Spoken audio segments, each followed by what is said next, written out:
नमस्कार, मी अमृता।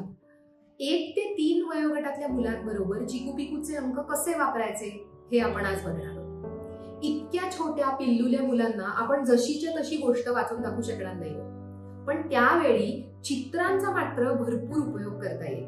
म्हणजे कसा? तर ही काय आहे? हम्मा आहे का? हम्मा कशी आवाज करते रे? आणि हा बघ, हा कावळा बघ कसा करतोय।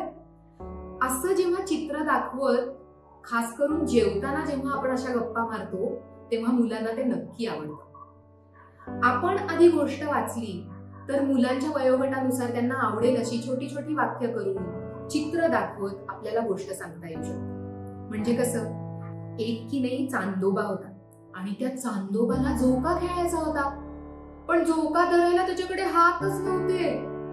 आणि तो जेव्हा झोका घ्यायला लागला तेव्हा तो हे बघ दुःखन पडला आणि त्याला टेंगूळ आलं। अशी छोटी छोटी वाक्य करून आपण त्यांना गोष्टी सांगू शकतो। अंकामध्ये ऍक्टिव्हिटीज सुद्धा असतात। इतक्या लहान मुलांना काही ऍक्टिव्हिटी करता येणार नाहीयेत, पण तरी सुद्धा थोडे मोठे खडू त्यांच्या हातात देऊन ऍक्टिव्हिटीजची पानं समोर ठेवता येतात। मुलं रेघोट्या मारतील, काही वेळेला फाडतील सुद्धा, पण ते करू देत। अंक वापरल्याची ती खूण आहे। ऑडिओ गोष्टी सुद्धा अंकाबरोबर आपण देत असतो। मुलं खेळत असतील तर बॅकग्राऊंडला ऑडिओ गोष्टी, ऑडिओ गाणी चालू राहू दे।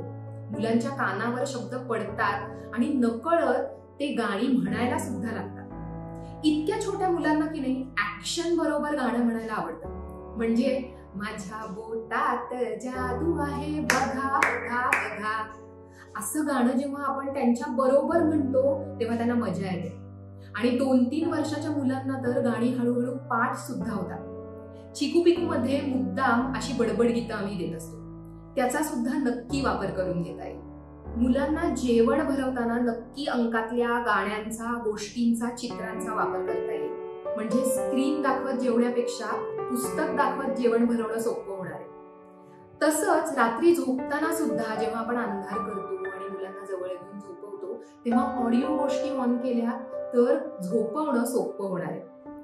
इतर वेळेला सुद्धा जेव्हा कंटाळा येतोय तेव्हा बरोबर घेऊन त्यांना चल आपण गोष्ट वाचूया, आपण तुझ्या आवडीची गोष्ट वाचूयात का, असं म्हणून गोष्टीचा, अंकाचा वापर करतात। घरामध्ये खेळणी जितक्या सहज मुलांना दिसतात तितक्याच सहज त्यांच्या हाताला लागतील असे अंक आपण ठेवूया।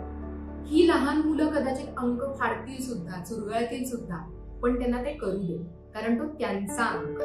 इतक्या लहान मुलांना सगळी मोठी माणसं मोबाईल वापरताना सारखी दिसतात, तसंच पुस्तक वापरताना सुद्धा त्यांना मोठी माणसं, आई बाबा, आजी आजोबा दिसायला हवे। दिवसातला अगदी 10 ते 15 मिनिटं वेळ काढूया, मुलांना जवळ घेऊया, त्यांना मांडीवर बसूया, पुस्तक दाखवून गोष्टी वाचूया, कारण ही सवयच त्यांना लावायची।